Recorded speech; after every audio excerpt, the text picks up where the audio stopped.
Welcome to Music Maniacs Live, and we're going late tonight.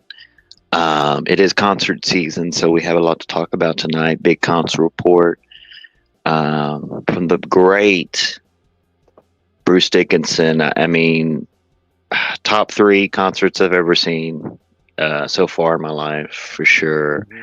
And I believe he's coming to Fort Lauderdale, Brown. So if you could take the time to see them, I mean, it's definitely once in a lifetime. You don't. I mean, Dickinson's when he does it, Maiden overseas, he's doing what 70,000 seat arenas, and to see him in a House of Blues with, I guess, 1,000 people. It could have been 300 people. I don't. I mean, it was packed, but it's small, so you can't tell if it's just 300 people or it's like 1,000 people. To be honest with you, but we're gonna get into that. But really, the breaking news, if you want to pull that up, about the Roger Waters, Jack Osborne. Yeah, I got it right up here, courtesy of blabbermouth.net. And I think it's time we give Roger Waters a good whooping in the ass for this one, as well as the other stupid stuff that he said and did in the past. Now, it's weird. It's weird because we talked about. I think we talked about it last week, but like the Becky Lynch promo. Like, what's all with all these people crapping on Ozzy? Being negative to Ozzy. Well, like again, I listened to the show you was on with Joe Cronin and Bullfrog and later Garguts. Like we mentioned before the last time, Becky Lynch is one of the top female heels within the women's division at WWE, and one of the main priorities of a heel is to talk smack about whichever city that they're in, whether it's Birmingham, England, or Alabama, or Detroit, or any other city that they mentioned a few times, whether it's Compton.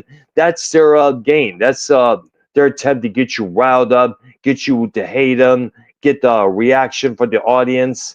And judging for how she did it and who she referred to, she definitely did her job. So now the next WWE pay-per-view event comes up, whoever is going to be taken on, most likely everybody's going to be cheering on for that female babyface to beat Lynch's ass, most definitely. That's how the game of pro wrestling is done. Have the heel come out, talk smack about everything that's out there, cities, family, you name it, to get the babyface riled up, to get a reaction from the audience. Heels have done that many times before. I've seen him many times in the past at wrestling shows. I heard him on promos on independent circuits many times. WWF, when it was still called that. WCW, when that company was still functioning. And even some of the heels in AEW or NWA. Well, Roger Waters, this had nothing to do.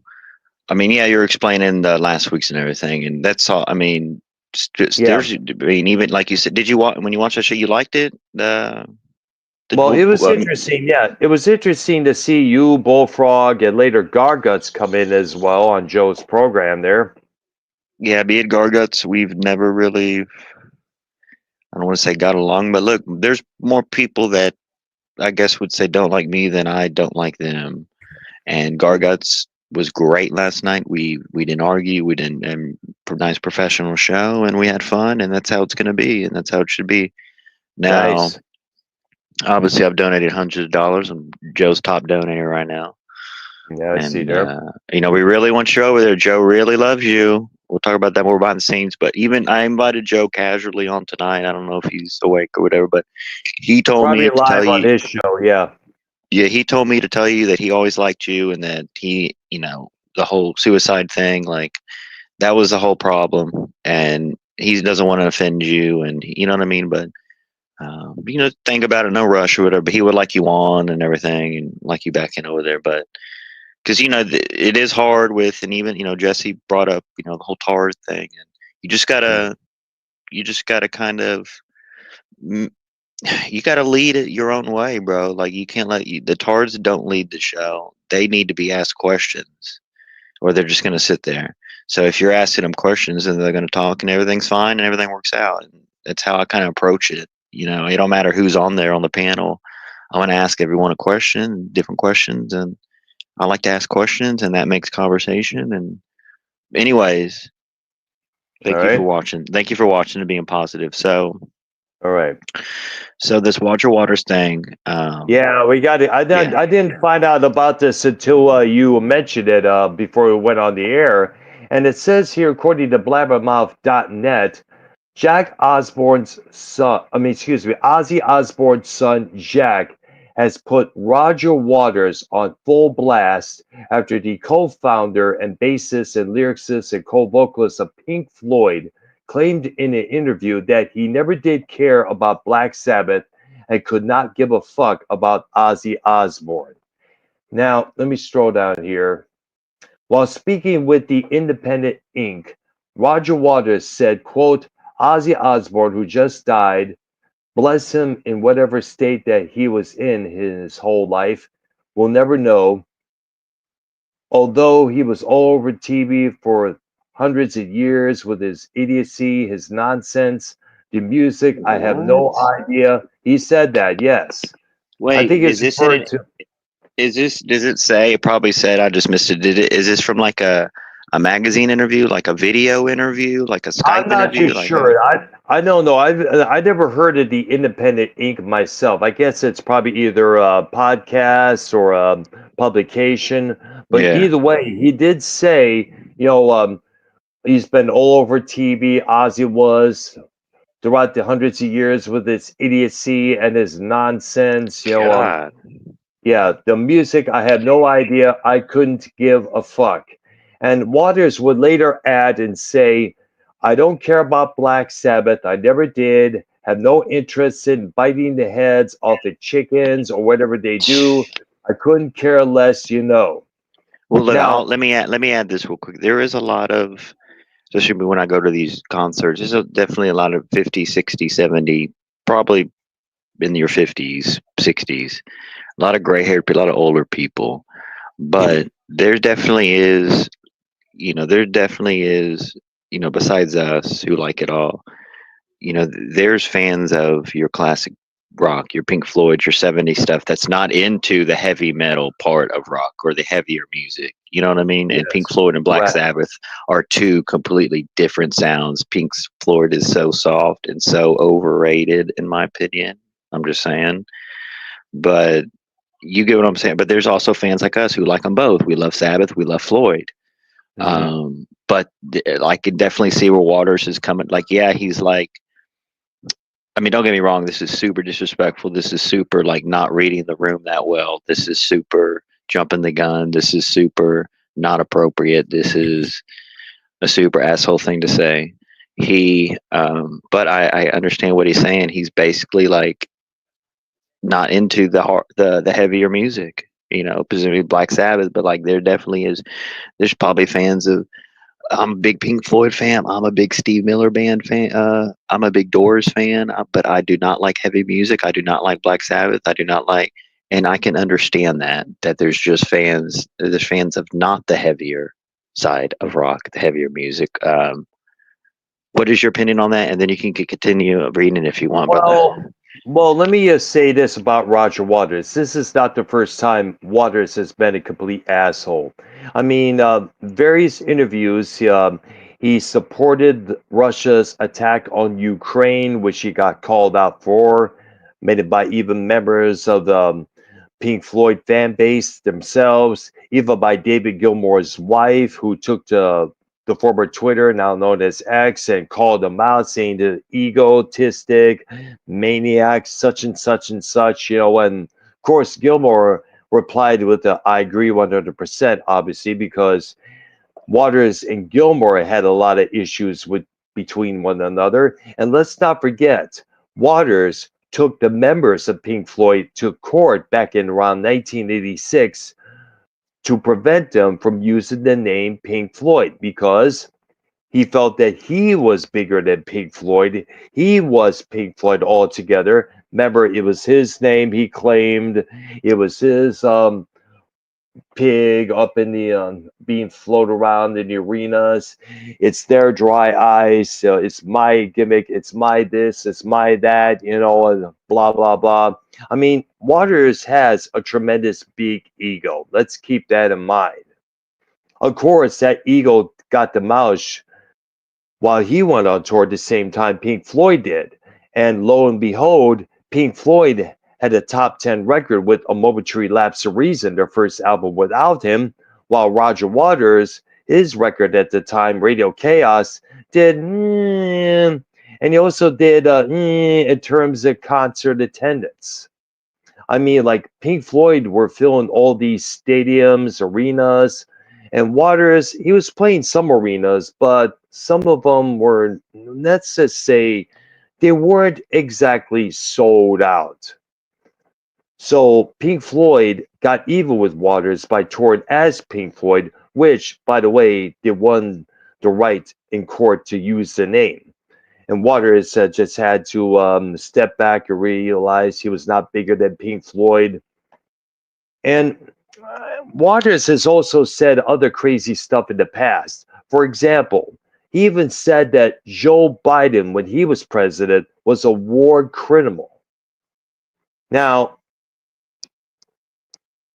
I do not see how Biden, as demented as he was, as dumb as he was during his presidency, would be a war criminal. To me, a war criminal would be sending thousands of men and women overseas, whichever country, to take down this group of army, this army, that army. Like I remember Filthy Mouth Gamer saying years ago that George W. Bush is maybe considered a war criminal for unleashing the second war in Iraq, like he did All right, during his time in office.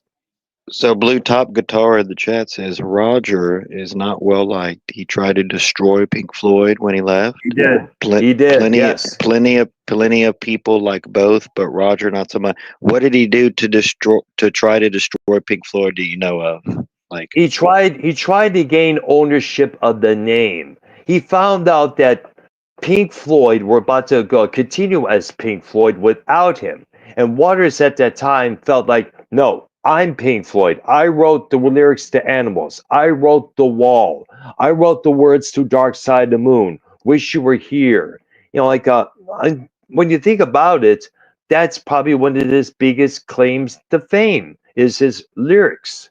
He's a so-and-so bass player. He's not that much of a singer. I don't know how he is nowadays, but he's able to still sing like he did back in the years before. But the thing is, he wanted to gain control of the name Pink Floyd so he could bury it altogether.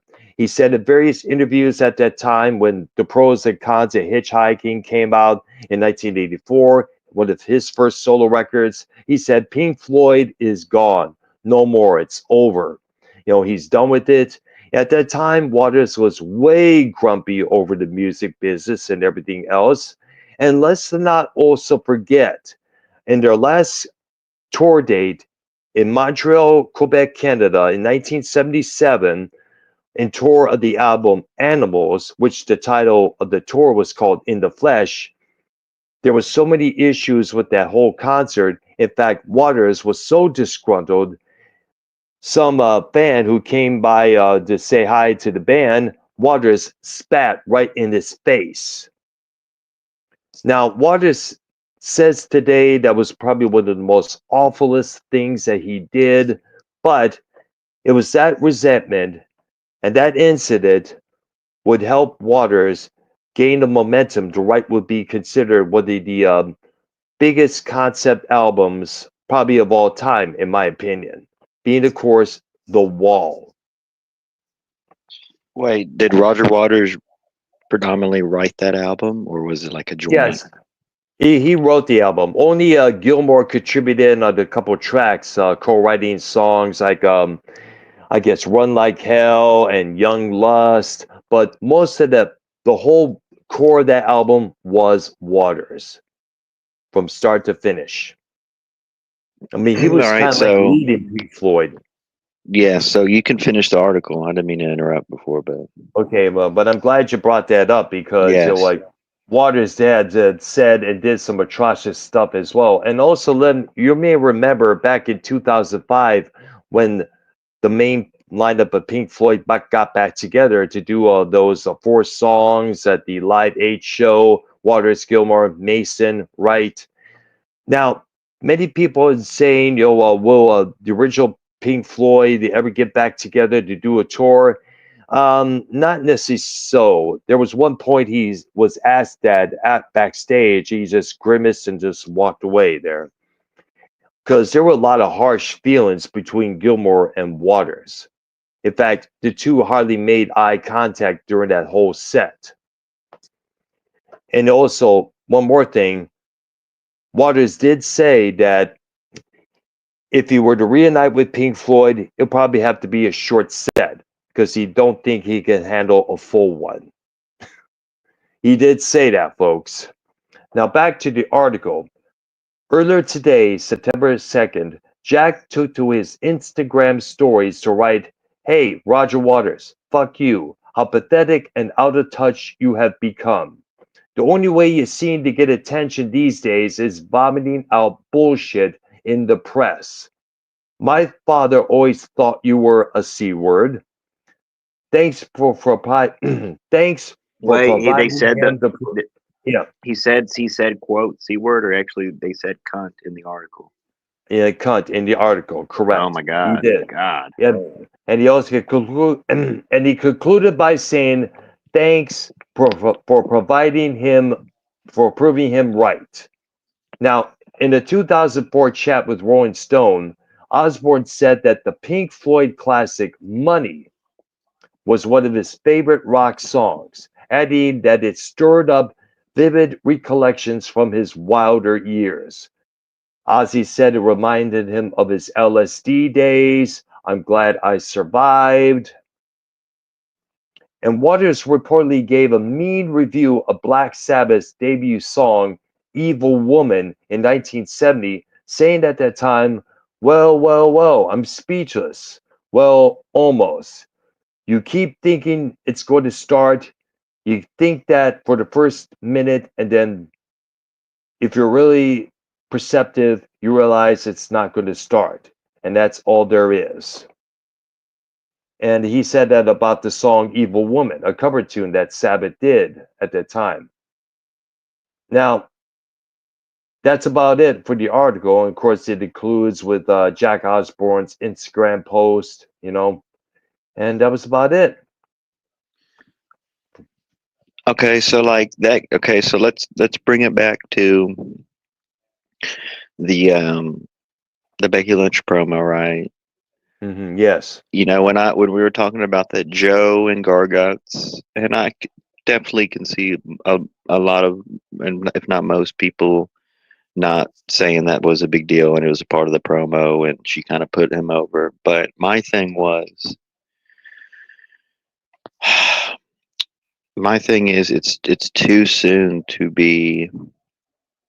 If you're gonna bring up Ozzy or Hulk Hogan or someone major when they just died like that, if you're gonna bring them up, make it a positive thought, a positive remark. Don't make it to where, and again, go into both Waters and Becky Lynch, what they said about Ozzy. It was negative. Yes, Becky Lynch did put Ozzy over by saying, hey, he was smart enough to get out of here and move to LA or whatever, right? Yes, he did. But she essentially shit all over his birthplace and the birthplace of the heavy music, of the heavier Yeah. side of rock, heavy metal. Oh, yeah. Which Well, that's the bigger, which wrestlers shit on cities. We get that, but yeah, now going to the Waters thing, it was all negative statement. It was, I it don't listen was. to them. I don't listen to Sabbath. I never liked, the blah blah blah blah blah. It's all negative statement. So I agree, and people in the chat, if you want to, but I agree with Jack Osborne. Obviously, he's the son of Ozzy Osbourne, and he's Yep. taking up for him because he obviously died. Ozzy was his father. Yes. I mean, like he's Now, defending his family. And Is like I it said before, Waters is a prick. He's an is it idiot. something? Is it okay to shit on people when they're dead, Brown? No, not really. Well, well, It's you not. did it. It's because it. Well, you did it with Keith Workharder. Well, I didn't really shit on him. I would never talk smack Well, about him. But here's the you're thing. being kind of negative, and he's dead. He can't defend himself. So you were kind of, Well, here's yeah, but then again, this is a serious. This is a total different and you subject. You kind of got to do remember. have the same. Well, you kind of do have the same hairstyle as Walter Waters too. So it was like a similar. I'm just saying. I'm just comparing. I'm just not trying to put you on the spot, but it is. If you look at it that way, I mean, maybe what I'm saying. Like, and maybe it's just me. Maybe me and some other people. When people are dead, and again, it's two different things, like you were saying. I get it. It's two different. The Keith and Ozzy. They're two different things. But now, what I shit on people when they die, of course, Joe Biden, stage 4 cancer. Aren't you going to shit all over Joe Biden and love that and stuff? Like, out No, of all what I out of all what wouldn't. I would. all the leftists say about Trump and 86 this and all that. You know what I mean? Well, So like I would. everyone. I think real quick. I'll let you go. My bad. Let me cook and let me land real quick.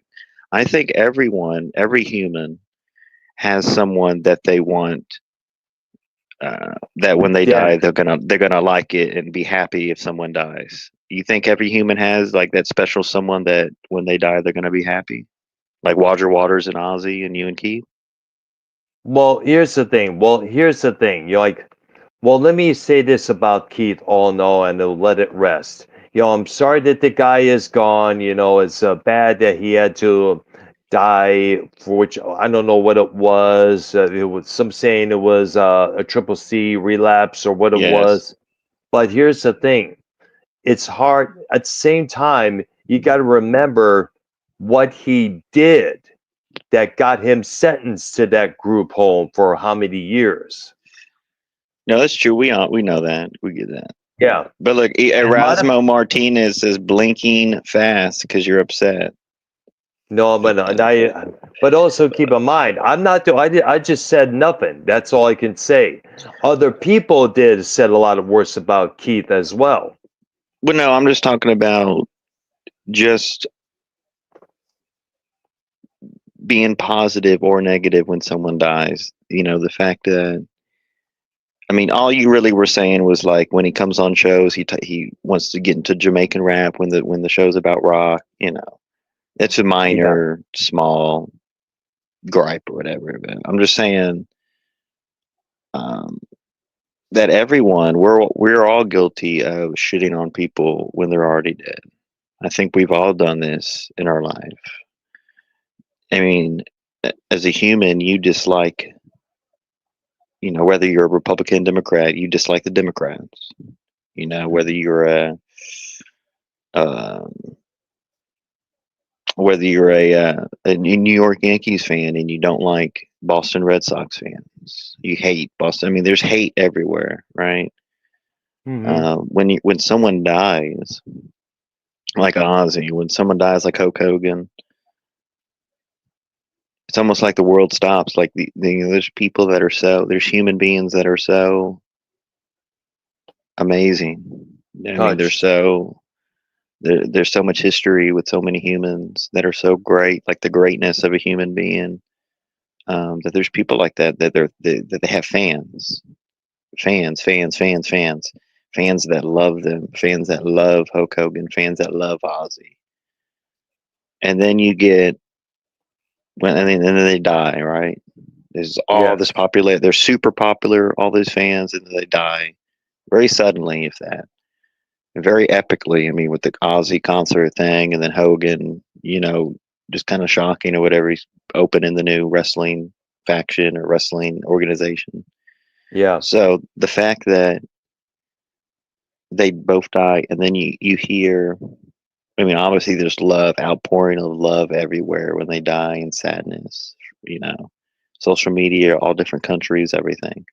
But then you get this wrestling promo with Becky Lynch shitting on Birmingham, and during that time, during that concert. The concert was at Birmingham. The funeral procession, everything was at Birmingham. Birmingham, all the fans, everything. Shit's on Birmingham. Yes. Roger Yes. Waters comes out today or whenever, Hmm. says, I didn't like the music. I never listened. I didn't care for the Black Sabbath music, and I didn't care for the biting off the chickens and the wild stuff. And then Jack Osborne responds to him Hmm. and says, "You're a piece of shit. You're a cunt." Blah blah blah blah blah blah. Obviously, I agree with Jack, but my point is wrapping it up into the weave here. I created the weave. Is that we don't need to be negative when someone dies. Now, there's people that die that are bad people. Yeah. Okay, so there could be people that didn't like Hulk Hogan and thinks he's a racist, and then he dies, and then Hmm. says, "Oh, he was a racist asshole piece of shit. Who cares?" I'm sure we saw a lot of that. Oh yeah, there's some. I So remember seeing a few comments on social media regarding that topic. you get what I'm saying? And so it's like, what is with the human brain that the most worst thing? And again, there's bad people, there's good people. The worst thing that can happen to a human being is that you die. Your life is over. You're never gonna live again. You're never gonna.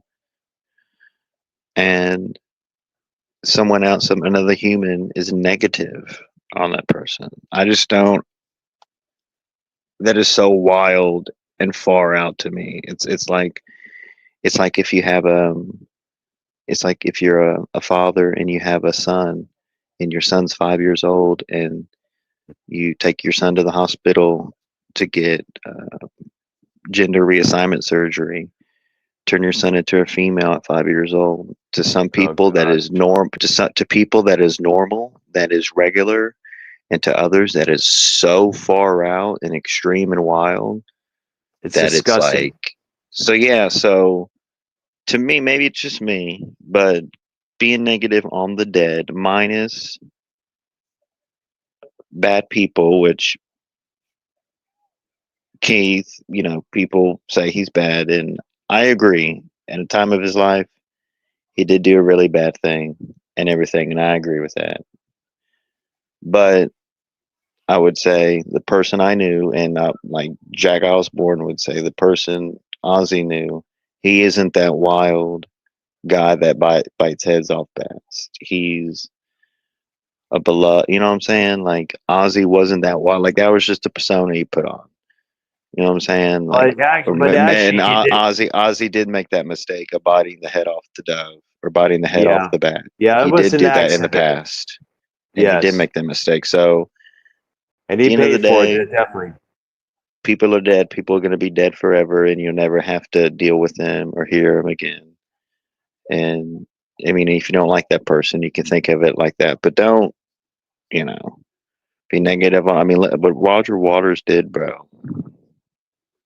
You have to Well, tie like I everything said, together and weave it up. But like, do you agree with? I mean, but see, comparing the two, the Becky Lynch and comparing that and the Roger Waters, and both being about Ozzy is kind of wild and random, right? But what would you say? well, Were you offended from Becky Lynch, and are you offended from Roger Waters? I And what is your I was more offended by Roger Waters than Becky Lynch because, like I said, we all knew it was a promo, and as I mentioned again, I will now.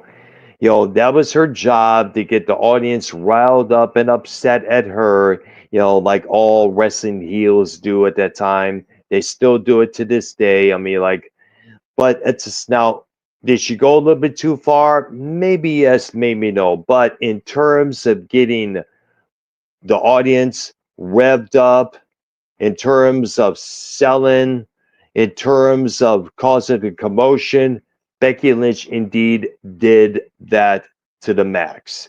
Now, Roger Waters, as I stated, he's a jerk. Yeah, he may be a great lyricist and a unique songwriter. He came up with a lot of great albums during his time with Pink Floyd, but a lot of you also got to remember he was a jack off at various points. I mean, like the stuff that he said about Pink I'll Floyd tell you after this: when lost the lawsuit.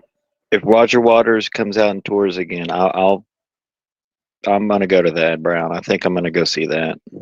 Hmm.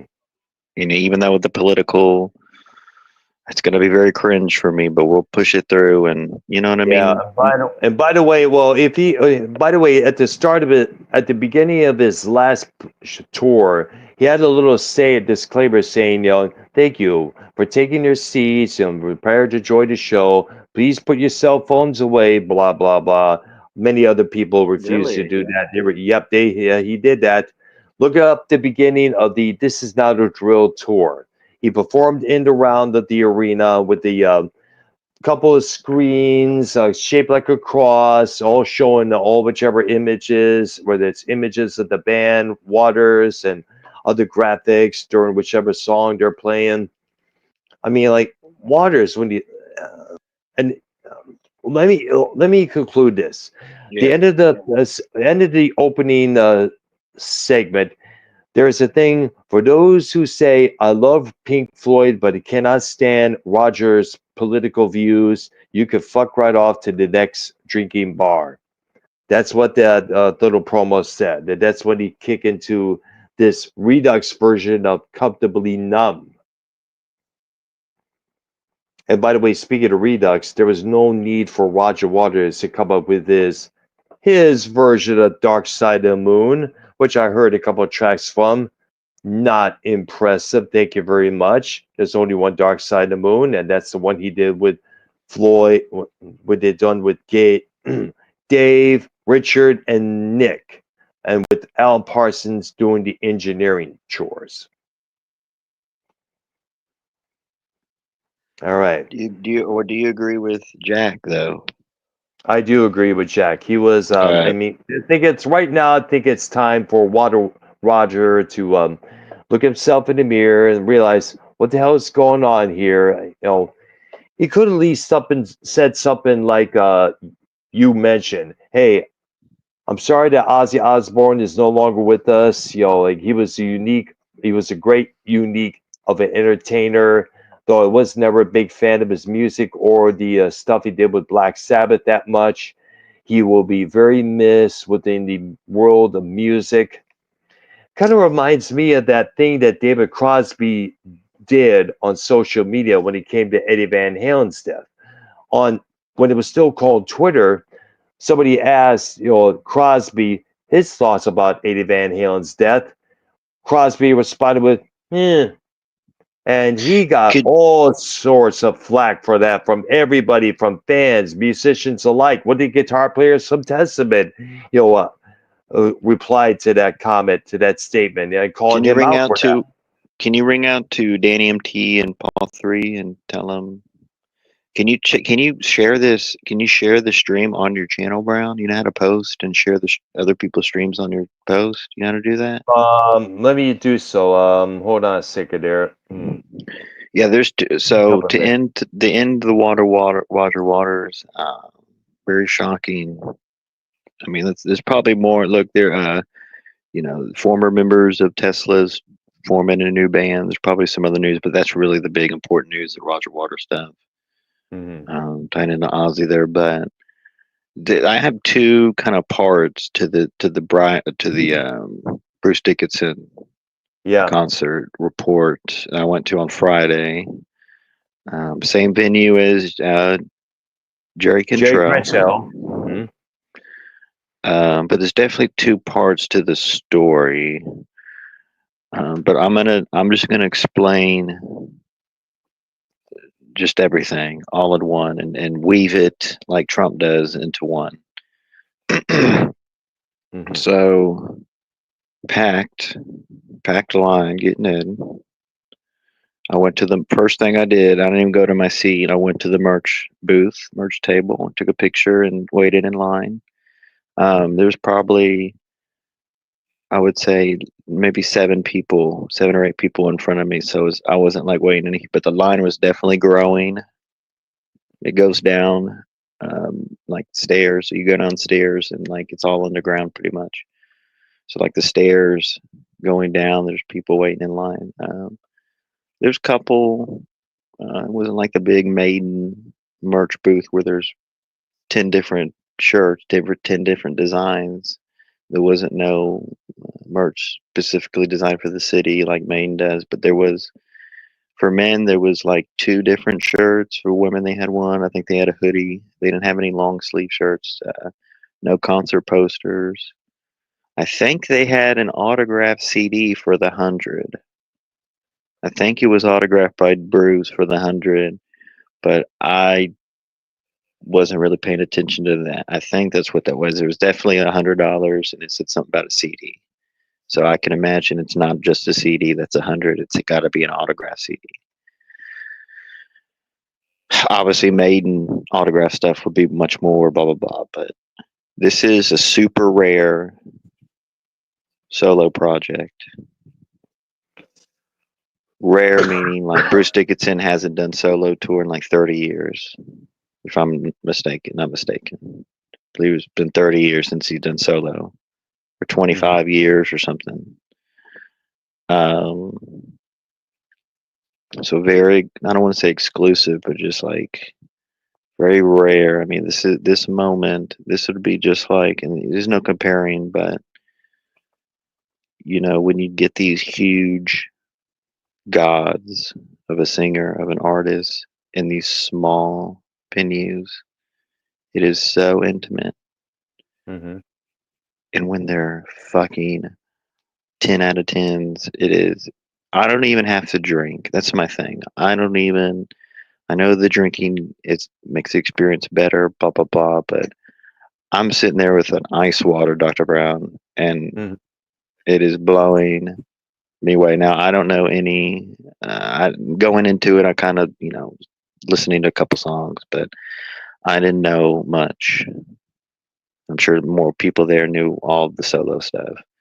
Very good. It's all, look, that new album, there's a song called Resurrection Men, and there they play that song, and there's a strobe. They do the strobe, like the old school strobe lights. I mean, it's just so. I mean, it's doesn't sound like Maiden, but it does because it's Bruce Dickinson. You could tell it's Bruce Dickinson singing for sure. But the music, it's definitely heavy metal, but there's elements of a lot of other stuff with this solo stuff. I mean, he's playing the bongos, he's playing the theremin, Dr. Brown, like Jimmy Page. He's playing. Oh, wait, he's not listening. Hold on, Brown. We're gonna get Brown back. We're gonna talk about this theremin that he played that Brown's familiar with. Brown, you're familiar with the theremin, that like sound wave kind of instrument that Jimmy Page played with his hands. The theremin has like an antenna. Oh boy, Brown's It is. frozen.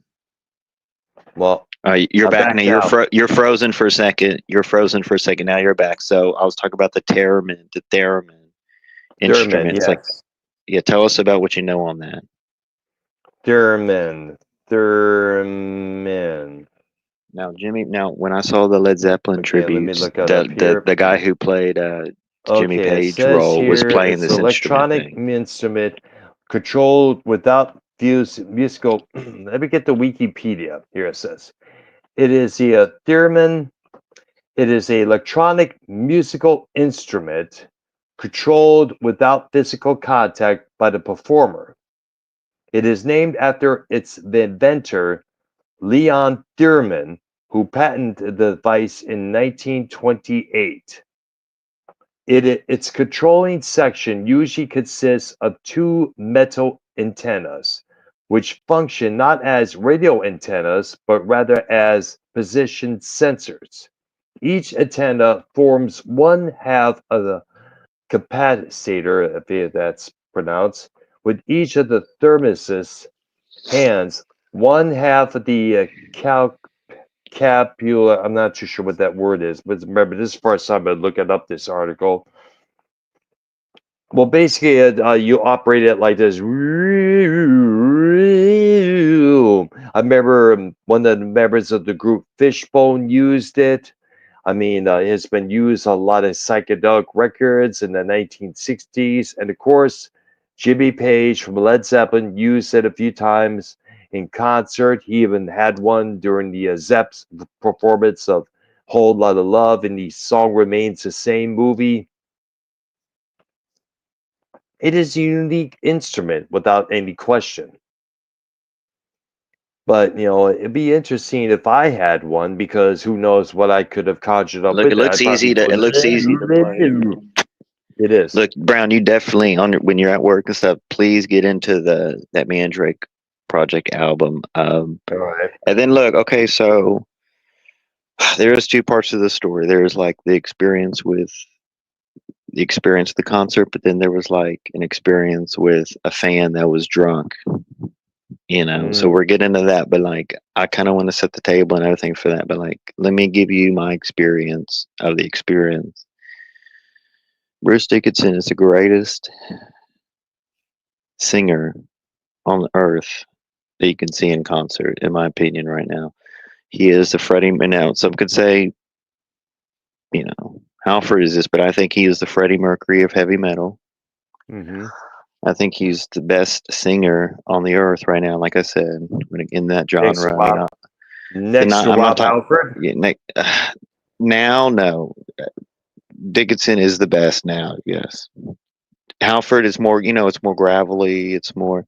If you listen to any of the Maiden or any of the his solo Dickinson solo stuff, it all sounds what his voice. I mean, longevity, longevity. Bruce Dickinson, longevity. Okay, he is. Look, I'm still high on the whole Judas Priest stuff. I love Halford, but comparing them now and then, Priest is what two-fifths of the original band.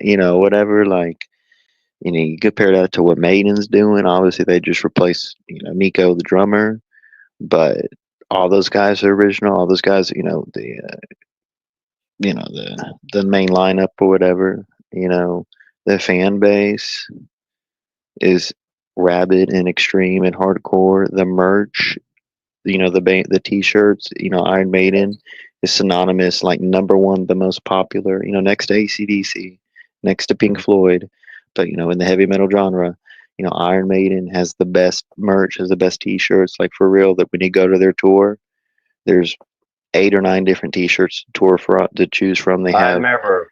They have custom shirts for the city they're in. For Christ's sakes, each individual city tour or each country tour. When they're overseas, they have Yeah. their own individual custom shirts for that date. So the merch is wild and the best and top notch. Like it's all A1. It's all 10 out of 10. When anything to do with Maiden, anything to do with Dickinson, Mm-hmm. I'm glazing him right now because it's true and it's real. And it's one thing seeing And granted, I was on the side of the stage for the Maiden tour. It was a bigger arena, but then to see him in a small venue like this, Brown, smaller than 713 Music Hall, like half the size of that, the floor, Mm-hmm. very small. The sound was phenomenal. The sound was phenomenal. Now the thing is, and this is funny, and I forgot to mention this to Eddie Trunk, and this is a big highlight I wanted to tell him. With over 40 watching right now, that he made the venue or the staff turn the AC off, Dr. Brown. Can you believe that? Interesting. So at first I thought, why? When I left, I asked if someone working there. I was like, did the AC break or something? And she's like, no, the singer told us to turn it off. And at first I thought, oh, to get everyone hot and sweaty and to get into it and to get, well, no, because That's what I was thinking as well. yes, well, I was talking to a fan and they said, no, it's Bruce's voice. He doesn't like the cold temperature, it messes up his voice. So, which makes sense. It makes sense. So Yeah, that you was gotta. it. I It was understand hot. that well. I mean, like I wouldn't say I was sweating balls, but it was definitely super stuffy, and people were fanning themselves, and yeah, it was hot. It definitely got uncomfortable there. Um, but man, I mean, it was so good. So to get into like the fan that was there, whatever. So like the GA floor, that's where you stand. $66. Yes. Very Wow. tight, very tight, very tight crowd, very, very packed.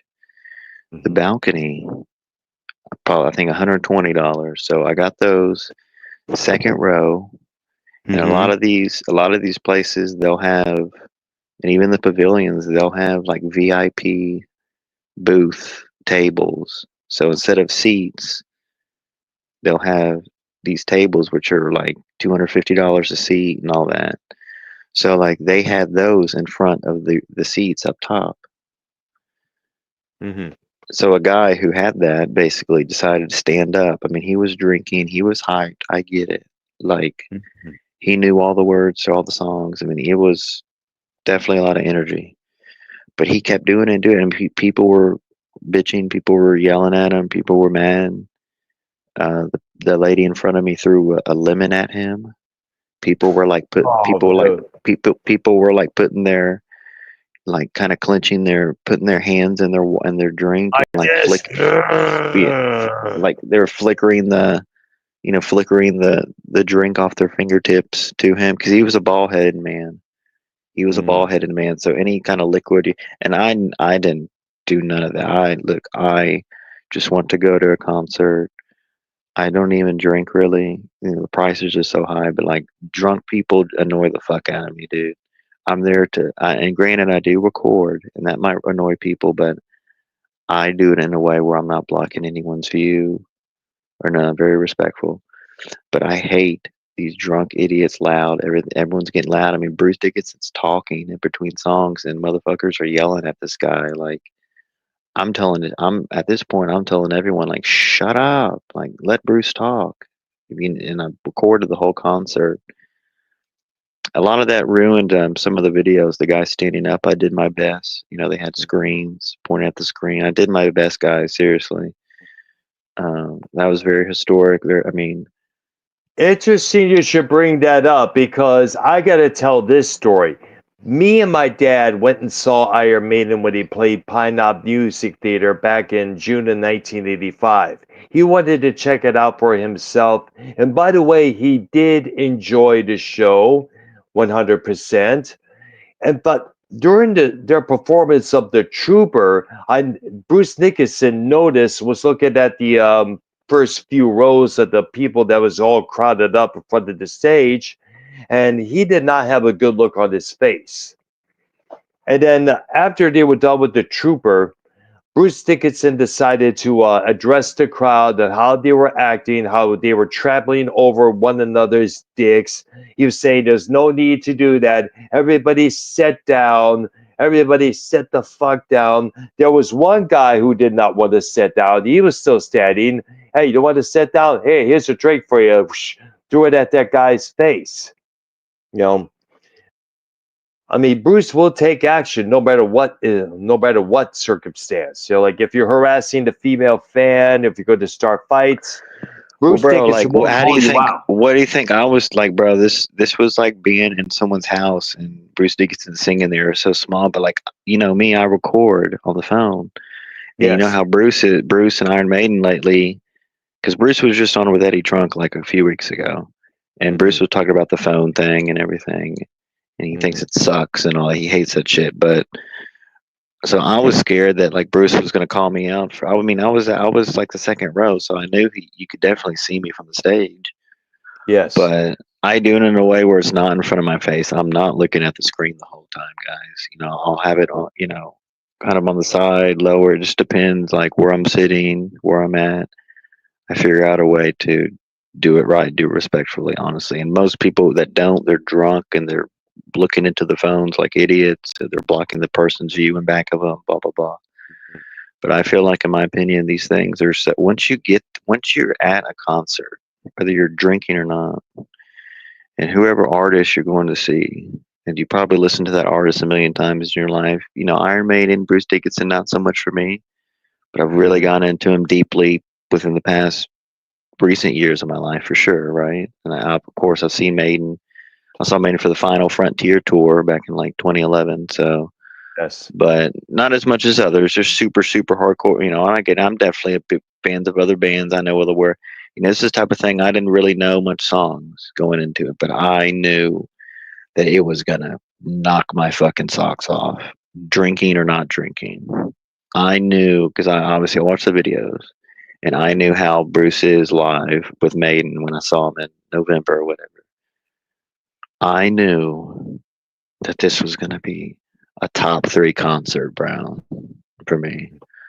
I mean, I would say top five. There's still, the AC/DC, Me and You's Priest thing, the Metallica 72 M72 tour, Smashing Pumpkins, Fifth Row, the Bob Marley Sons, all of Marley's Sons in the Pit.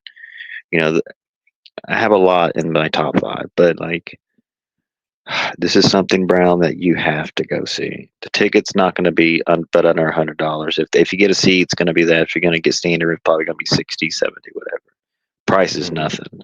The price is nothing, but the sound was so queued up and so damn good. And I mean, you can tell the videos, like that's one of my better videos where the audio, you can just listen to the audio and it sounds like a live record. The speaker was right in front of my damn face. Nice. I could spit and it would end up on the stage. Wow.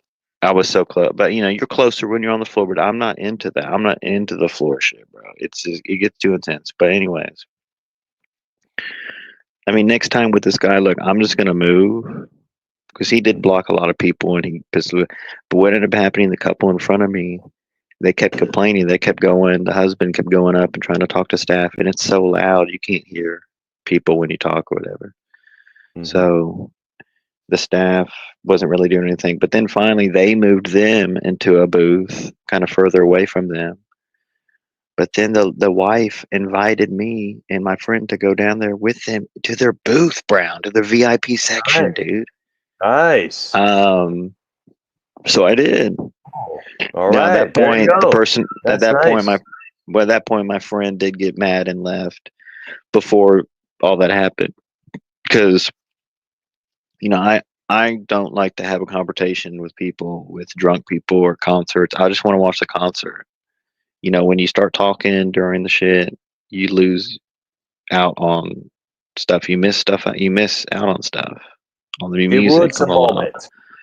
So all of that really happened, and it really pissed me off. But like, I didn't let it piss me off. Like, this concert was so, Brown, you gotta go to Fort Lauderdale, bro, and see this. Like, Well, obviously it obviously the big tour next year is coming, 2026, Mhm. but with Maiden. But this stuff is like the Joe Perry project. They don't do that much. It's pretty rare to get these side projects, to get these solo acts, and yeah, you get your Stephen Piercy's, you get your Sebastian Bach's, you get your Gene Simmons solo, you get your Vince Neil solo. And yeah, they do sing their band's stuff mostly of what they got famous for, but not Dickinson. He only did one Iron Maiden song, which he Flash of wrote, the Blade. Yeah. and which they never played live. And that's fine with me. Look, I'll tell you this, Brown. Bruce Dickinson, over 50 watching now. Thank you. All of y'all are probably over 55 years old. Thank you. Oh, wow. Yeah. I can't drive 55, and we got over 55 watching. Thank you. My thing is, Bruce Dickinson can be singing lullabies. Bruce Dickinson can be singing children's lullaby songs, and I would still go. Like, it doesn't matter what I knew, and that's one thing I hate. I don't like going to concerts where I don't know the songs.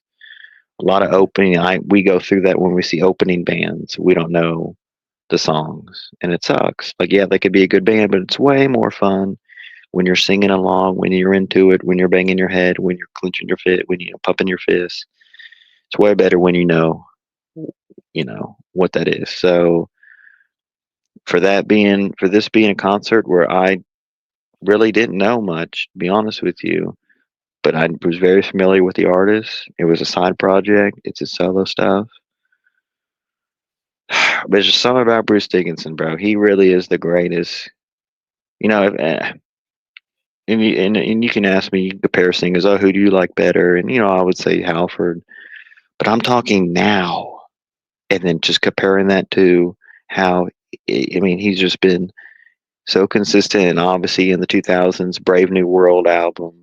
What's the other one? The Army, the military. Oh, the Iron Maiden. You mean A Matter of Life and Death? That came Yeah, out a while after Brave New You mean World. even their 2000 stuff, even their new stuff that's not their classic stuff is so good. Like there's not one bad Iron Maiden song. They can. I mean, this band is so epic, and Bruce Dickinson is so much of a living god of metal, and he sounds just like the you put in Senjutsu, you put in obviously it's newer, you put in Life After Death, you put in any of the stuff from the 80s, you put in Accident of Birth, you know, his solo stuff. It all sounds just like I mean it's I don't even have the words anymore. I don't know. I mean Brown, with all that being said, I'm not trying to take over the show, but this was so much. With all that being said, what is your opinions? What is everything? You have to see this. I know it's hard. And I hope you see Maine. And I know you saw Maine a couple years ago, whatever. And so that's good. At least you got that in. But Yeah. Bruce Dickinson is,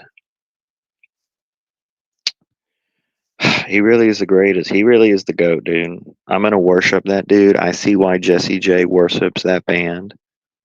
Yeah, I mean, yeah, Maiden's great, blah, blah, but it's all about Bruce, bro. If they didn't have Bruce in that band, Iron Maiden wouldn't be as great as they. I mean, yeah, Maiden, Eddie, you know, all the other members, Dave Murray, everything, Nico, all of that. We get it. The bass, very important part. But Yeah, really, Steve bro, Harris. it's all about yeah, Steve Harris. It's all about Bruce, man.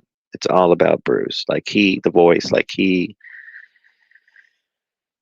And I don't even want look. I'm not even saying he's the number one greatest voice in heavy metal. I mean, there's your Dios out there. There's your, you know, obviously Halfords. Halfords, others that we can name. I mean, it's Deep Purple singer. Ian Gillan. Ian Gill. I mean, there's. I'm not saying he's the number one, but some of this shit can make your mind change, like change your mind, guys. Like this, I think he is the greatest singer that's living right now. That's easy. That's so easy to say. I think he is. I think Iron Maiden and Bruce Dickinson and what they do, what they live is the greatest live event. Greatest live concert you can buy at this point in time in 2025. Go to an Iron Maiden show or go see Dickinson live solo. It is it is scary, but it's live. It's all live. It's 100% live. Now look, Brown, and I'll leave you with this, or you can I'll let you have the rest. He was doing the echo effect during the solo stuff, kind of like using the Halford echo effect. He doesn't use as much with Maiden live, although I do remember there is some of that for sure. But there is a lot, and I love it. I don't mind it. It's still live. It's just the echo effect. It makes it sound more grand, It makes it sound just way better. It makes it sound way cooler. Like a reverb on this The voice. reverb, yeah, the reverb. He was definitely I see what using you're the talking about. all Rob Halford reverb. But yeah, with that being said, obviously the standing, sitting. I don't know what your opinion on that is, but everything being said, you can agree that Bruce Dickinson is the greatest. There's a lot of newer bands that are good, blah, blah, blah. I get it. Newer bands, fresh voices, but. Well, I would say Bruce Dickinson is the greatest when it comes to being not only a top-notch vocalist, solo or with Maiden, or let's not forget the band he was in prior to Maiden called Samson. I know, like he was on a couple of their records. There was a compilation of some of the material he did with that called Shock Tactics. That came out, I guess, in '87 or '88. I'm not too sure, but Bruce Dickinson, he's not only just a singer and songwriter for Iron Maiden, as well as a solo career. He's also written a couple of books. He's also did some speaking performances at a couple of places as well. I remember seeing clips about that.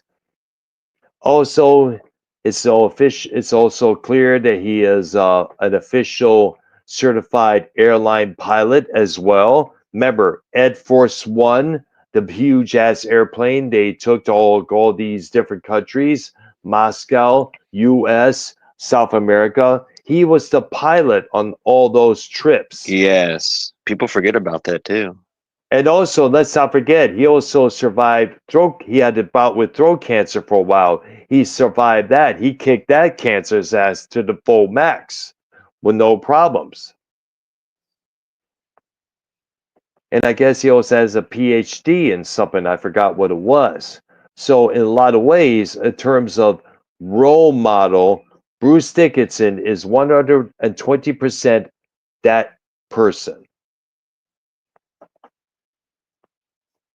All right. But it's interesting you brought up that guy standing caused a disruption at the concert, like you mentioned, because earlier on you sent me a link of your call into Eddie Trunk's program talking about the issue of either sitting down while the band's playing or standing up and getting everybody's way. Now, keep in mind when you and I saw Judas Priest at the 713 Music Hall in downtown Houston, we had general admission. It was standing room. Everybody else was sitting up in the upper areas of the place there without any question. When I saw Maiden perform at the Cynthia Woods Pavilion Center, everybody was standing throughout Maiden's performance without any question. I mean, it's like that. The same thing back when Iron Maiden played Joe Louis Arena back in early 1985, and of course later on in Pine Knob the same year when I told you about that issue that Bruce had with those people trampling over one another's dicks like they did. Yes. Now, I realize that there are some bands out there who people sit down and watch, whether it's Pink Floyd or one of their ex members, Waters or Gilmore. I understand that there's people sitting that often sit down to see a concert show. I remember the Midnight Special had that when the show was on TV. And of course, you're going to have some schmo standing in front of the stage, try to get all the glory, try to also into the band that they want to stand, but yet at the same time, they're also blocking that other person's way behind them. Which also reminds me, I went and saw a clip of the band Dickinson, the all-female metal group. They did a show in Fort Lauderdale about a year ago, and there only one girl was up in front of the stage standing while everybody else was sitting down. Now, nobody had an issue with that one girl standing, but it was kind of awkward, seeing this Well, the one problem with female. and shout out to, I guess Scott has a new channel, Hottie Scotty 85. Hmm? And he used to be someone who used to drink alcohol. And the problem is with people that drink alcohol, there's no getting through to them. Like if they're drunk and you're trying to say, "Hey, bro, you're blocking everyone," they don't get that they're being an asshole. Like when you're drinking, you say stuff, you say stupid stuff, you do dumb stuff, but you don't realize that you're being a jerk to people. You don't realize you're talking rude to people. You don't realize you have like a tone to people, because Yep. you're drunk. And so Yeah. that's the problem you run into. You're trying to tell these people, "Hey, man, blah blah blah," like you're trying to be cool, but then they come at you like very rude and everything. And so it's Yeah. like, all right. So then people start throwing lemons and people start getting pissed. When you're on GA floor, that's why they have that for a reason. That's why they have seats for a reason, so you can sit down. Now, on the floor, there's no seats, so you stand. Now, when you go Yep. to a pavilion like Pine Knob and Cynthia Woods and others, it's all seats, but then they have the lawn section in the back where you could Yep. sit or stand. They have lawn Yeah. chairs you could buy. People stand, people sit. There's a Hmm. pit section sometimes in the front, right below the stage. That's where you stand as well. It's a pit, there's no seats. Where there's seats, you sit. Now, these pavilions with 30,000 plus seats or 15,000 plus seats, most of the time everyone's standing. Hmm. your Pine Knob, Cynthia Woods, and obviously, usually if it's rock based music, everyone's standing. I do have to say Mhm. that there could be some pockets where there's people. It's all sitting. It just depends, right? But most of the time, when I've been to pavilions, everyone's standing, even if there is seats.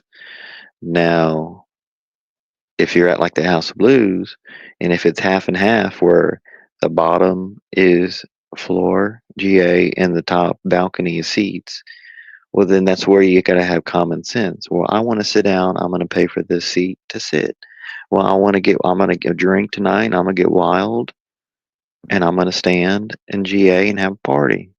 That's where and there were, I didn't see any. There was just people hopping up and down, but there weren't any. Drunk What are they asses. called? No, what are they called? The circle.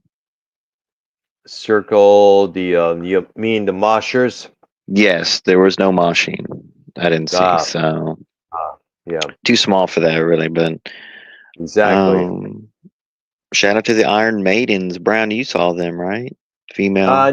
No, I haven't heard, never saw them, but I would love to check them out. And by the Yes. way, YR, if they ever come into your area, I advise you to check them out as well. They are a female Iron Maiden tribute group. I've heard a couple of clips from them. They have a phenomenal players as well.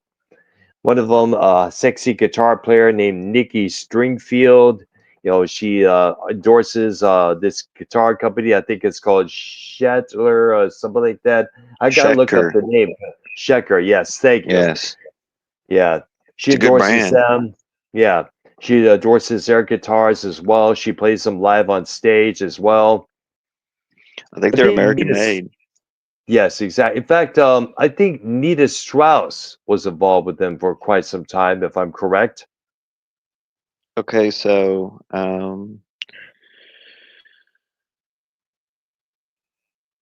let's see here. And let me also add this, nightclubs has also had their share of drunk assholes as well. Well, yeah, Dude. like, look, we get that. Like like the club you go to, it's a floor, so you're walking around, you're standing, people are dancing. I get Mhm. that. Like people, you can buy a section, you can buy your VIP table, people are sitting. Yes. But this on this scenario, it was like pretty cut and dry. Like, hey, this is where you stand if you want to stand. And yeah, it's a bit cheaper. It's like $70, but if you want a seat, it's gonna be $120. Mhm. And which is cool because you get the bathroom line is shorter, and there's way more Ah, people, and nice. there's way more people in GA for sure. That's true. I would say the seats, there's probably 100 seats, but the floor is the size of a, a municipal park basketball court or something, like a slab of concrete. It's similar to 713 Music Hall, but not as big, bro. I'm telling you, it's not as big. Um, which makes it more intimate, which makes it way like these intimate venues, seeing these huge major act, like when Slash does his solo band. I think he does House of Blues. When Mammoth, obviously, Wolfgang Van Halen, he does House of Blues. So like these huge major names that kind of do their solo stuff, you'll catch them at these small venues, bro, and you might not know a lot of their solo stuff Mhm. as a casual fan, but like it is way like the experience because you'll see Joe Schmo tribute band at a small ass House of Blues venue or whatever, right? But like when you see these real artists there, oh Mhm. my God, Brown, it's like seeing the WWE Raw come into your local junior high or something that you see in a small 200 person. It's like that's exactly what it's like a wrestling or NBA or NFL, if they would have done a professional anything event and a municipal smaller, it's like wow, it's way different vibe, way different. I wouldn't say way different vibe because the vibe's the same depending on the band and stuff. Like for their concerts because they obviously have their fans that vibe with each other, and so it's definitely like the same vibe as a Maiden show for sure. Definitely on the floor, it was rowdy. People were hopping up and down. Mhm. Um, people were smoking marijuana. Brown. There was definitely people definitely. Smoke in there for sure. You could smell it. Yep. Um, but what did you? What are the chances of you going to this Fort Lauderdale show? The Mandrake Well, I would. Project, Bruce Dickinson. Fort Lauderdale is about, I guess, 4 hours. Well, that's close to Miami, if I'm correct, right? Look, can you look? Nah, it's on the west part of Florida, I think. Well, let me see. Let me look it And up look, here. Bruce was even saying, like, hey, is any people? Because there's people from Houston, like, that were there that, because the Houston show was the night before, and then he was doing Rocklahoma like the weekend or whatever, a couple of days later. So he was like, is there any people following us to Rocklahoma? There's people following this whole tour around. Number one, we know that's synonymous with Iron Maiden fans. There's people that fly in South America, all over the world, and not only just to see them, but like follow them around to all their tours, all their dates on that tour, right? So there's people following Dickinson around this tour. I mean, this is what I'm telling you, folks. This is, I mean, I'm trying to compare it to people that aren't. There is a lot of casual people who aren't familiar with Maine, who aren't familiar with Bruce Dickinson, right? The only thing they might know is the Trooper song or something, or they may have seen the Or T-shirt Run Iron to the Maiden. Hills. But the importance of Bruce Dickinson and Iron Maiden, the longevity of the band and Bruce Dickinson and his voice. Keep in mind, didn't he have throat cancer 10 years ago or something? Or when didn't he have? Yeah, I'm not too. I'm not too sure what year it was, but it was a long while back. And like I stated, he kicked that cancer's ass with no problem, and along with the other accomplishments he has done. I mean, like they're doing this 50th anniversary. They're not plugging it as like a 50th. They're not labeling it as a 50th anniversary tour. They're run on the One for Our Lives tour because I mean they're definitely going longer.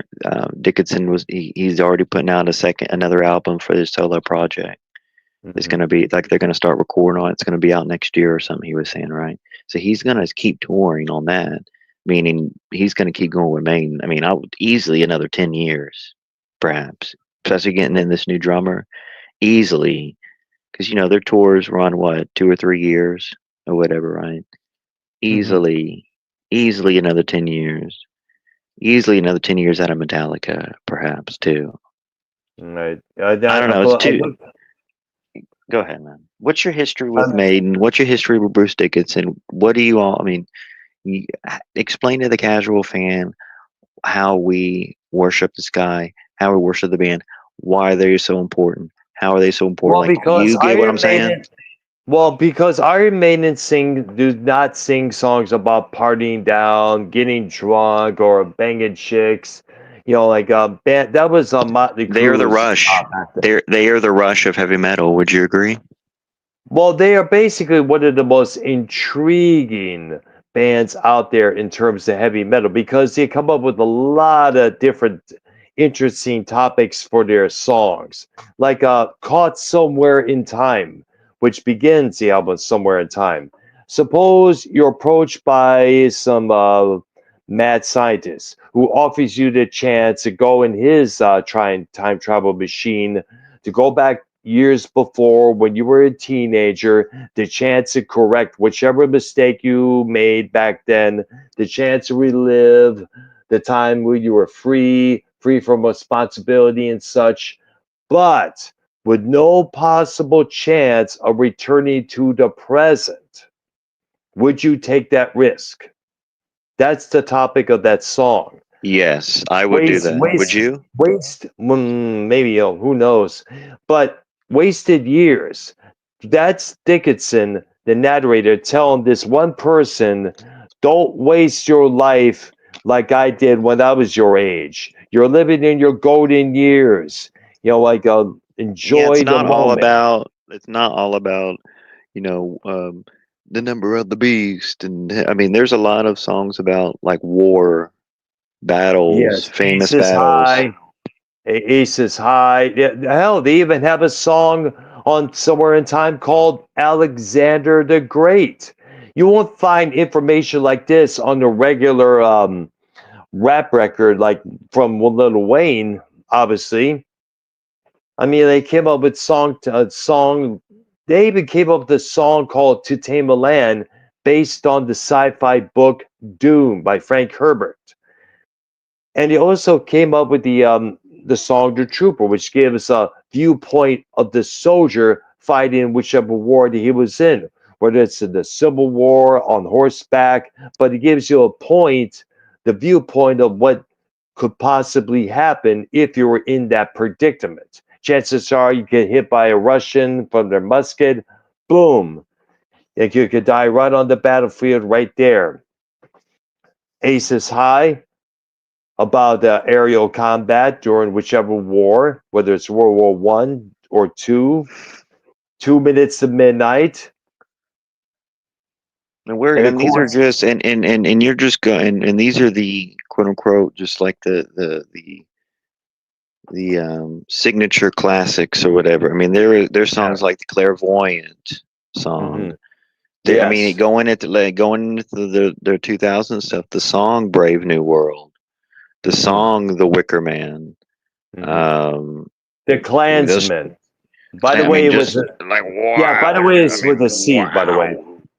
yes, they have a lot of interesting topics in their songs, without any question. I've been listening, and but between you like Brave New World and Matter of Life and Death, which one is you like better?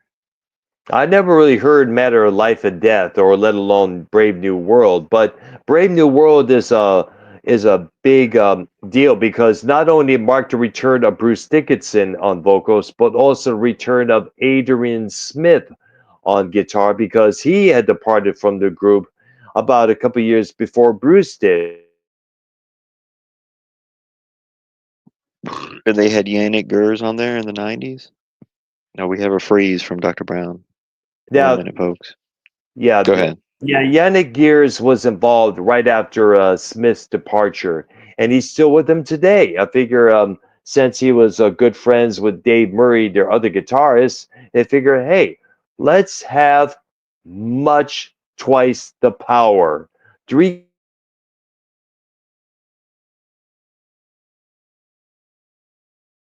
been like this since that. Iron Maiden since the year 2000 has been a six-man unit, and many people love it because three guitars, twice the power. Enough said. Now, there's videos that you know, I Hmm think I got like 90% great video. There's a lot of that guy blocking, but again, I could do the best I could. And obviously, when I moved up, the problem hmm was there was a rail, like a rail bar, obviously on the balcony, kind of blocking. So you had to zoom in a certain way. I think for the most part, did the best I could. I got the whole damn thing. Over 2,000 views on that. I think Yeah. 2.5, but expected more. Yes. Um, but And again, by the way, not a lot shout of out. people are. I mean, Bruce Dickinson solo isn't really like a household thing either. So it's not like AC/DC Yeah. videos. You know what I mean? Yeah. And by the way, shout out to Matt No in your chat. He's also quoting some songs from the Paul Di'Anno era, like Running Free, Rat Child, and much respect and love to Di'Anno, because they came up with some good ideas for their song titles, and as well as the content of the songs back when Di'Anno was involved. Murders in the Rue Morgue, the story about a man being accused of murder during the English area where everybody wore top hats and such, during the time of Jack the Ripper, Rothschild, someone looking for this man for whichever reason. And of course, Running Free and Remembrance of Tomorrow, Prower, and of course, one of my favorites, Phantom of the Opera. And we all know damn well what inspired that tune.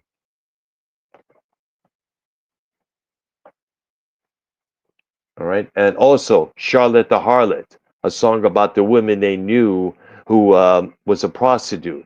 The continuation was in 22 Acacia Avenue, which Dickinson says, Charlotte, don't you know what you're doing? It's a legion to ruin. You're taking your life and throwing it away.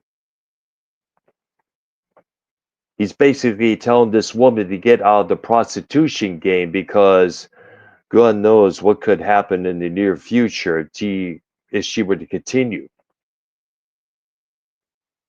So much credit for Iron Maiden for coming up with some real interesting topics for their songs. Most definitely. All right. You still there, Wire? Hmm. Probably step away for a couple of No, I'm seconds here. there. I'm There you letting are. you go. I was talking a lot. All right there. Searching Blabbermouth see if there's any more articles on that. But I mean, there was. I mean, are you familiar with the song "Accident of Birth"? Excellent. Who performs that by chance? Dickinson. It's one of his solo Oh, songs. oh, I didn't really. The only ones I remember playing on the radio was his cover version of "All the Young Dudes" from 1990, "Tears of a Dragon" from 1984, 1980. No, excuse me, 1994. I meant to say, my bad, or 1995. Yeah, He they had a played. He solo played record "Tears of called the Dragon." He played that song. Nice. Yeah. Hmm. Yeah, he had a lot of solo records in the past. Tattooed Millionaire, Balls to Picasso, where Tears of a Dragon came from. Skunkworks and a couple other solo records as well. In fact, Skunkworks was when he debuted his short-haired look, which he continued for many years. Are you All ever right. going to debut a short hair look for you? I did a couple times in the past. I'm going to let it grow out a little bit there. You can do like a buzz cut. Hell no. Fuck that. Come on. Get a good looking fade, get faded up. You know what I'm saying, brother? Oh god, fuck that buzz cut shit there. And speaking of this, I just discovered this. Now, Frank Carter and the Sex Pistols, featured Paul Cook, Glenn Madlock, and Steve Jones, have canceled their previous announced summer fall tour of this year in North America. Earlier today, Jones released the following statement through social media saying, "I got good news and bad news. What do you want to hear first?" Okay, the bad news. I've broken my wrist, so unfortunately, we won't be able to do any shows for a while. The good news is the surgeon said I will be back playing guitar in the not too distant future. The other good news is I'll be 70 tomorrow. God bless and God save the wrist. And I'm surprised about this because usually the voice of the Sex Pistols is, of course, John Lydon, aka Johnny Rotten. But they got this dude named Frank Carter on vocals, apparently. And that is like a kind of questionable there. But then again, the Dead Kennedys are touring with a different singer other than their main frontman, Jello Biafra. He was a very notorious figure in the 1980s just as well. And it says here, the Pistols added in the statement, the performances will be postponed and rescheduled when Steve has fully recovered. Please check your local venue web pages and our social media for more information. We appreciate your understanding and your support. Now, the North American tour of this year with Carter was scheduled to begin September 16th at the Longhorn Ballroom in Dallas, Texas, where you're at, and conclude in October 16th in LA. Yeah. Now, have you ever seen the recent photos of John Lydon recently? From who? From where? Unrecognizable. John From Lydon. He was Johnny Rotten from the. He was the original. He was the main vocalist for yeah, the Sex Sex Pistol. Pistols. Yeah, yeah. He looks way Oh, different than what he did back in the day. Way different. In fact, let me look it up and give you the description on how he's looking now. He's kind of like gained weight himself there. He does not look the way he used to when he was younger, obviously. But then again, neither has David Gilmour. He seemed to have gained weight as well, along with Axl Rose as well as Brian Johnson, the singer from AC/DC. wait, did you see that short I made of Axl Rose? He likes eating at buffets a lot nowadays, after Oh yeah, shows, I remember after seeing. concerts. Yeah. Yeah. Better work go to the gym to work that all off. That's for sure there because, And dude, Marilyn Manson's trying out an MLB baseball player for the Yankees. You saw that one? not one yet. And by the way, I Uh, made a little mistake with the Axl Rose one. He has a some like a haircut like Donald Trump has, but more like a biker style. He does not have curly hair, unfortunately. There, of course, I'm looking at this photo of John Lydon right now. Johnny Rotten. It's like, what happened to Johnny Rotten? Let me look up the article here. According to Reddit, and it's like a lot of comments are coming in saying it's not butter though. I still can't believe it either. He's on a submission, a kind of take on one of their song titles from their only album. Was from a year ago. Most recent photos don't show him being so large. Odds are touring. He was out with PIL at the time. Took a toll on his weight. Lots of bands report eating like trash while out on the road and not getting much time to do some exercise. I mean, Jeeves, he's over 62 years old. Maybe cut the guy some slack. LOL. Now, PIL, by the way, was his mm. post Pistols group, Public Image Limited. That has lasted throughout the whole 1980s. In fact, YR, I do suggest you typing in on YouTube search bar John Lydon, American Bandstand. The whole thing they did on that performance, on that show, was to this day one of the best TV moments in rock history. But do you like this new Sex Pistols with or who do they have now? The drummer that's doing the Sex Pistol stuff. His name is Frank Carter. Let me look up in his profession right now. Frank Carter. He is and I guess Lydon was not that up to par when it comes to performing, and plus Lydon is kind of up to here with the Sex Pistols, and says here he currently performs alongside the Sex Pistols. He is renowned for his fierceness, live presence, and he was also part of the music groups Gallows and Pure Love, Frank Carter and the Rattlesnakes. And I guess, as I stated, he performs alongside the Sex Pistols. Now, are there any allegations against him? Actually, confirmed to have committed 2 murders. Carter claimed to have murdered 43 people, I meant to Well, look, say. that's what. However, reporters have doubted most of his claims. All right, so that's probably a bunch of bull crap there. Probably a little publicity stunt there. Now let me look up the Wikipedia. No, that's not the wrong one. It's a different Frank Carter, for crying out loud. Remember, there are people out there who still have the exact name, but yet different things that they do in life. There's could be a singer, there could be baseball player with the exact same name. So obviously there. Wait. So go ahead. Well, okay, so I want to compare these two. Hmm. Um, these two groups who are touring technically and using that name. The Ramones. I don't know if he's Hmm. using the Ramones name, but it's definitely like Johnny Ramones. Whatever one's still alive. There's only one still alive. Marky Ramone. I think he's the He's drummer. yes, he was one of the drummers, the second And drummer then after Tommy left. okay, and then this Sex Pistols band, the only original member is the guitar player or the drummer. Which one? I forget. No, they're all original except for the singer Frank Carter. It's Wait, Glenn really?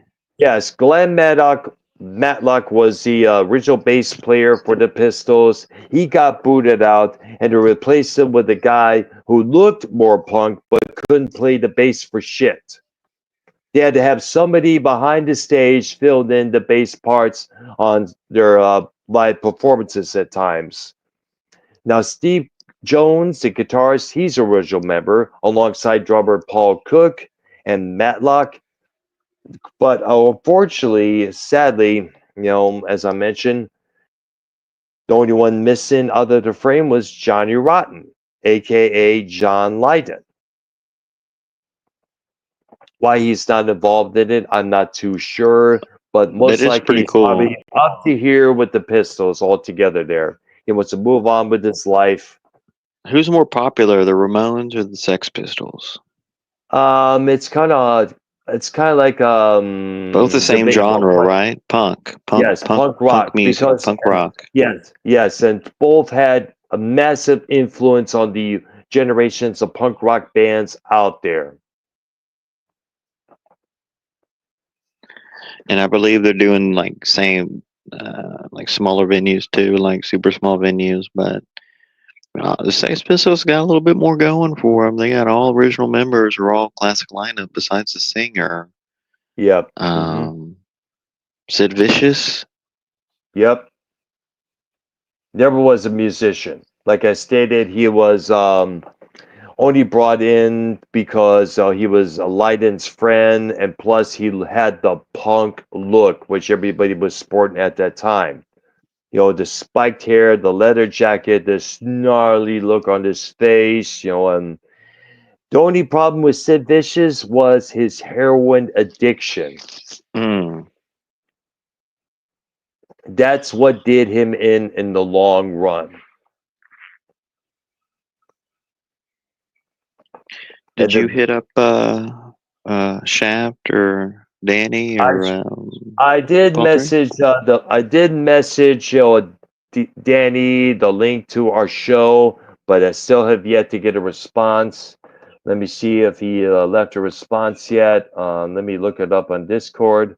But I didn't. I'm thinking maybe Paul is probably sleeping at this moment or something like that because he probably has a day job he has to get up in the morning for.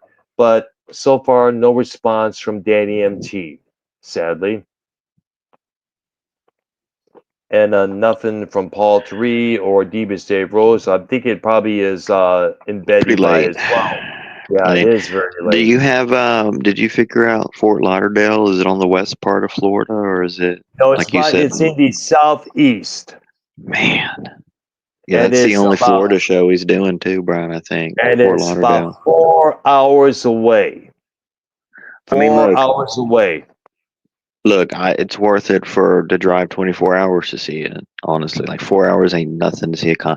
Like honestly, if you did that, or anyone out there who was on the fence about seeing this, which I was, because I was like, man, I don't know any songs, blah blah blah. But then I heard the Bruce Dickinson interview with Eddie Trunk 2 weeks ago, and I was like, oh my god, I heard it live. And bro, Bruce was taking calls from fans and answering. I mean, like, Nice. What's the hardest Maiden song to sing? Like, bro, he was super cool. But like, and that's how they are. Maiden is super cool with their fans and stuff. You know what I'm saying? That's why their merch is like the best. You know what I mean? Like, it's all about the fans, really. But like, what was I saying? Mm. Go ahead. You were talking about. I guess you were going to give more compliments to Bruce Dickinson. Well, no, okay, so yeah, so the people out there who are on the fence who are like, man, I got to tell you, bro, this might be some like this. I'm telling you, like, this might be. If I didn't go to the Metallica thing with Pantera opening and all that, if I didn't go to, Pumpkins fifth row, Smashing Pumpkins fifth row, right in the middle, Green Day. The Bob Marley brothers, the Sun. No, Green Day is not on my top five at all.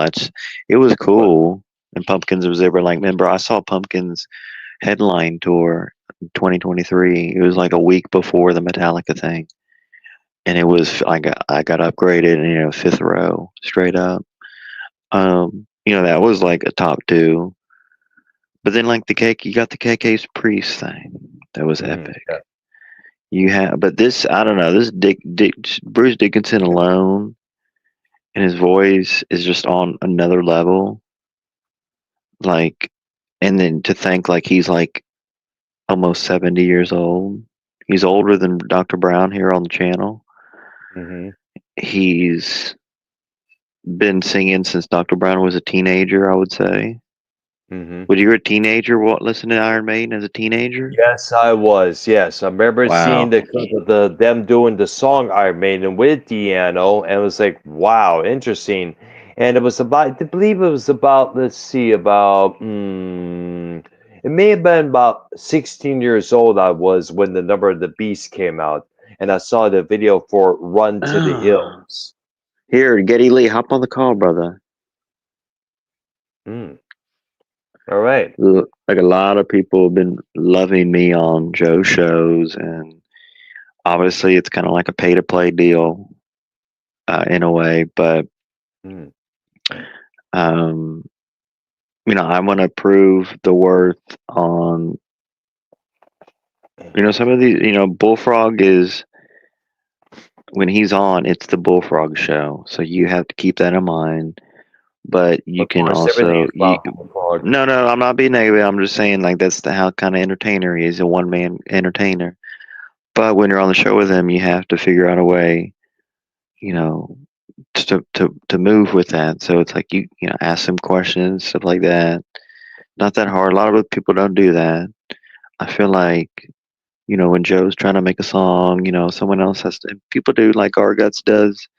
I had a conversation with Joe about that. Garguts, and I've been hard on Garguts, but Garguts does steer the shows when Joe's gone.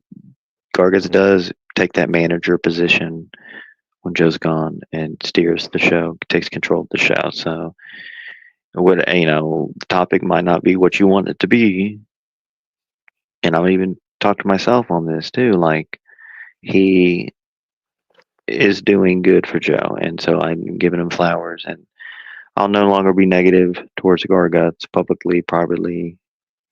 None of that, pictures, anything, making, AI pictures of Garguts with a trans, supporting trans kids t-shirt, where I won't be doing that or nothing like that. But um, I do see finally Garguts is, and he's always done this. He's always taken control of Joe's show when Joe has gone and leaves.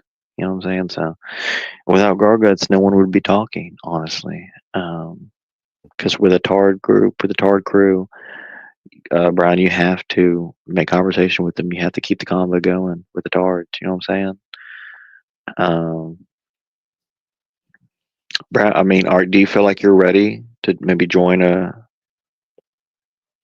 Cronin program coming up with me on it? It all depends on the timing of things. Remember, I work Yes. out. I work out. Remember, I do my job. Around the 9 p.m. period of my job, that's where we're cleaning up and getting No, that's what I everything told ready. Joe. I told Joe the late, like Brown's more available late night, and maybe squeeze you in to monetize this because, like, honestly, it's not. And there is wrestling talk. I'll give it that. That might throw you off a little bit on the wrestling talk, but honestly, Joe, when Joe brings you on, he's gonna take control and he's gonna, what I'm saying? I think I mean, he told me straight up he has no issues with you. He has no issues with Dr. Brown. He likes you, like he's always liked you. Yes, he took Well, let offense me. of you. He took offense of you taking offense of him talking about the suicidal jokes. So y'all both were offended from each other. Okay, it's equal. Y'all are Yeah, equal because but of that.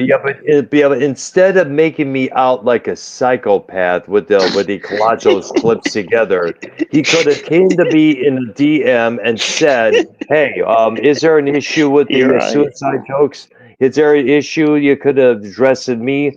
Well, why could you tell me up front, why do I do these suicide jokes?" But then again, well, I could have said, "Well, you often at times twist the narrative, try to make yourself look like you're bipolar or something like that." And one more question I want to know is why in the damn hell does he have that such of a high water bill? What the fuck does he do with all the water at the area that he lives in?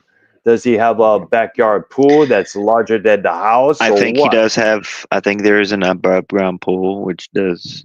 You do have to bring in a lot of water usage for that. A lot of gallons on that. Megawatts. And obviously, look, Joe is a hard worker, so you're gonna have to take multiple showers a day. 2 or 3 showers a day. Yeah, but More, what does he what kind of hard work does he do? I believe he is a. I think he works in plumbing or something like that. I think he's trying to build up his own plumbing business, like have his own Plumbing? plumbing, Plumbing? like a plumber or whatever. Well, Yeah. tell you what, Joe, when you next time you go on any of Joe's program, tell him or better yet, DM him tonight and provide video evidence of him working his plumber job. Can we get evidence of you working your vampire Undertaker Paul Bearer job, please? I already did that a few times, and some of the You did. selfies I did with these yummy. Remember, I showed you a photo as. Remember, I showed you a No, but DM Joe you a is photo worker. Joe myself. is a worker. Joe is a good worker. You know what I'm saying? Hmm. All right. I think that's probably the we come to the conclusion of our show. I guess you You don't could want to do say a top there. 10? No, I don't want to do a top 10 right now. And Geddy Lee, as I'll know, says he has it's close to his biddy by there. So, all right. So I Joe has think a 30-foot in-ground pool, he's saying. all right there. I think that's probably the show for this evening here. I was able to get this out of our system ahead of time,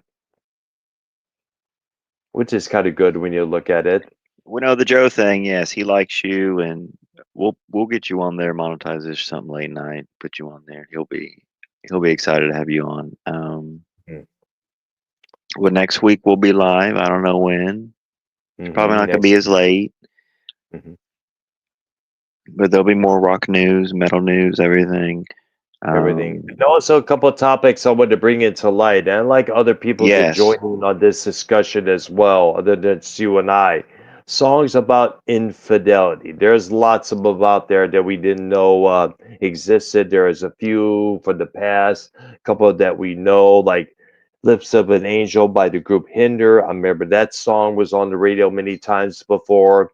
And also Answer Songs, which is a song in repliance to another song. We got to dig deep into that for Shizzle. All right, Taylor. So, YR, feel free to take us out. yes. So everyone, this show will get thousands of views, guaranteed. We've had over 50, over 50 consistently, and dropping to 30. A nice 20 piece here and there. But 40, over 40 consistently watching all night, Brown. So congratulations for us on that one. All right, nice. Last week's show almost got 10,000 views. It's right at like 9 point something. But there was another show like a few weeks ago. We got over 10,000 views over there. Over 10,000. Yeah, we were discussing the Ozzy situation there. So I mean that was a big. But we'll see this video. I have a feeling might hit that 10,000 mark again. That this Roger Waters thing, plus the Becky Lynch thing. I mean, that was wild. Putting those two together and comparing. But wasn't I mean, this was a good show. It was definitely. Scott does have a Hottie Scotty 85. He does have a new channel. He's in other communities. Boring. I mean, to me, it's always been boring. The whole prison dub bullshit community or whatever. But Tony, like that's been Tony's baby or whatever.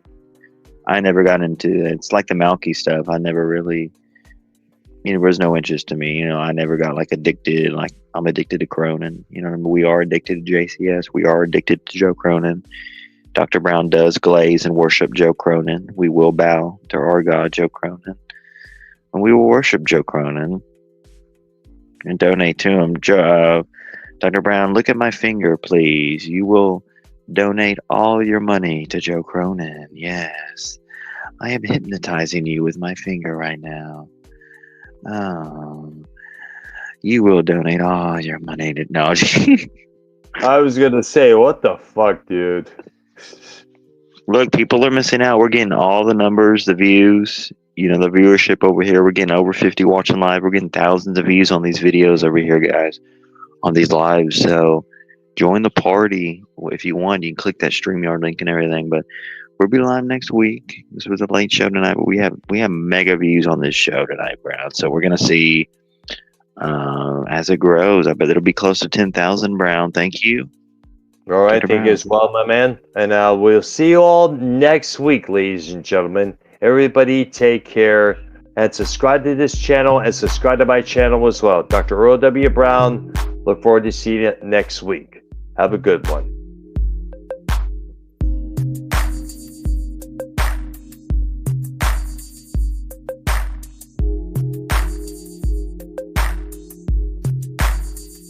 And we are gone, ladies and gentlemen.